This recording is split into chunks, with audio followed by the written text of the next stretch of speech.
Welcome to This Explainer. Today, we're going to unpack a deeply personal and honestly, a really profound memoir. We're looking at how laying down a strong, totally unwavering foundation of responsibility can actually construct a life of absolute freedom. Think of it kind of like building a massive skyscraper. Without a rigid, meticulously engineered foundation that's locked right into the bedrock, that tower is never going to reach the clouds. So today, we're following the life of a structural engineer and architect who took the strict principles of his profession and applied them to the very architecture of his own life. So, let's kick things off with a huge question. The kind humanity has wrestled with forever. How do we actually measure a successful life? In our modern world, we're constantly bombarded with the idea that the ultimate metric is wealth or status, public recognition, or frankly, how many followers we have online. But what if we've been using the completely wrong measuring tape this entire time? What if true success is actually a lot quieter and far more structural? Well, the author of our source text gives us a pretty powerful answer right out of the gate. He plainly states that he doesn't measure success by wealth or status, but by a much simpler standard, whether he has fulfilled his responsibilities with sincerity and integrity. And this isn't just some nice motivational thought. This is the philosophical blueprint for our entire exploration today. By setting this as his ultimate standard, he completely redefines what a meaningful life looks like. It's really not about what you manage to accumulate, it's about what you choose to uphold. Section 1. The Foundations of Duty, Building an Academic and Professional Base.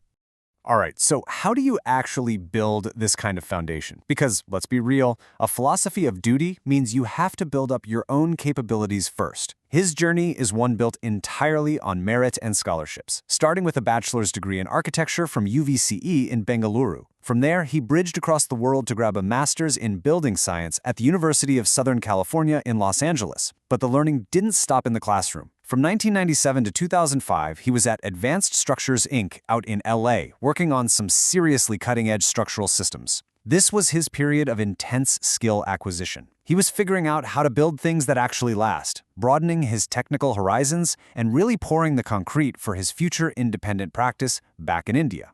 But duty isn't just about your own personal success, right? It's about lifting up the people coming up behind you. Later on, as a nominated member of the Board of Studies in Architecture at Visvesvaraya Technological University, he helped revamp their entire Bachelor of Architecture curriculum. He wanted to shift the focus away from that dry, formula-driven teaching we've all sat through. Instead, he really pushed for structural intuition and conceptual clarity. The goal was to get students to see structures not just as heavy, boring calculations, but as the creative, expressive language of architecture itself. And honestly, that is the true mark of a master, teaching others to actually feel the work, not just compute it. Moving on to Section 2, Cultivating Patience and Wealth, Lessons from Farming and Finance. Now, life structure isn't made out of just one material, so let's look at how he built things outside of the architecture studio. Farming might sound like a massive pivot for a structural engineer, but it actually makes perfect sense here. For over 2 decades, he's managed a farm on the outskirts of Bengaluru. Why do that? Well, first, it was to fulfill a lifelong dream of his mother, who came from a farming family with very little formal education, but just an immense amount of wisdom. And second, it was to learn patience directly from the land. He's even applying his engineering mindset out there, researching rainwater harvesting to fight water scarcity and help out his neighboring farmers. It just goes to show that a strong foundation isn't always concrete and steel. Sometimes it's the earth itself.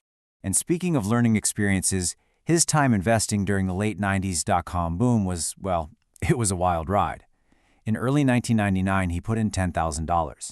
He watched that absolutely skyrocket to nearly $50,000, only to have the bubble burst and watch it plummet back down to around $15,000.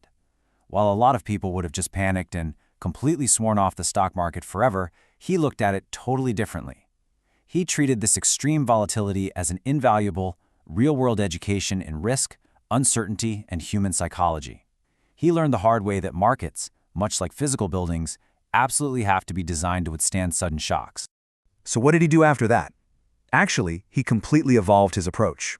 When he returned to India, he dropped the active, high-risk trading. Instead, he transitioned to a much more patient, structured strategy, focusing on consistent mutual funds and ULIPs. It wasn't about chasing the highest possible yield anymore, it was all about reliability. And you know what? Those steady investments did exactly what they were engineered to do. They successfully financed his son's education in the US, and they secured his own retirement. Investing basically transformed from this crazy financial thrill ride into a steadfast tool for fulfilling his generational responsibilities. Which brings us to Section 3, a legacy of responsibility, closing the generational loop. This part of the story is deeply personal and just absolutely incredible. It's about the intergenerational transfer of duty. His father started out as a draftsman, and through sheer remarkable perseverance, he managed to earn his architecture degree by correspondence from the highly prestigious Sir J.J. School of Art in Mumbai way back in 1969. Fast forward to 2021, the author is invited to that exact same institution as a visiting faculty member to deliver guest lectures. Just think about that. He stood as a teacher in the very halls where his father had painstakingly earned his degree decades earlier. It is such a breathtaking testament to how duty and hard work can echo across generations. And then we hit 2024.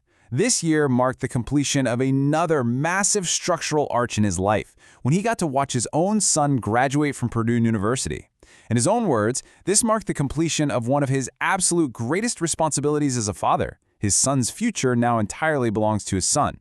And for the author, hitting that milestone brought both a profound sense of pride and this deep, settling peace. The generational loop is finally closed. The duty is fulfilled. Section 4. From Duty to Freedom, the inner journey begins. Okay, so the heavy obligations to his family, his profession, his community, they're met. The outer structure of his life is officially complete.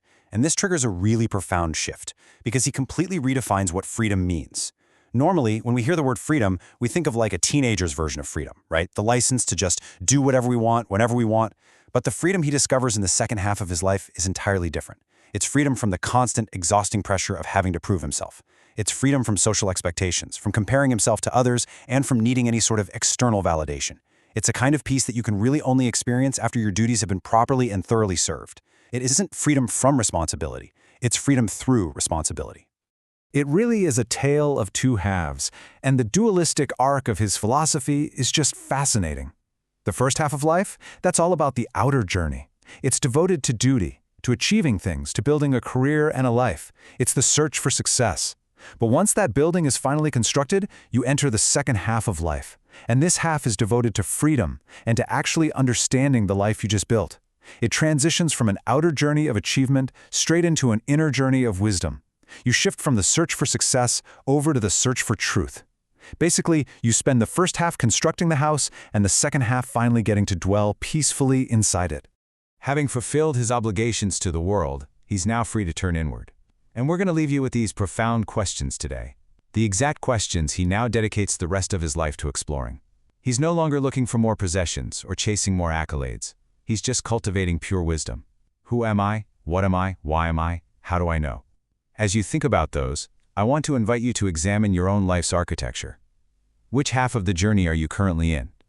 Are you still out there laying the foundational duties of your life, or are you ready to step inside the house and discover who it is that actually built it? Take that thought with you today.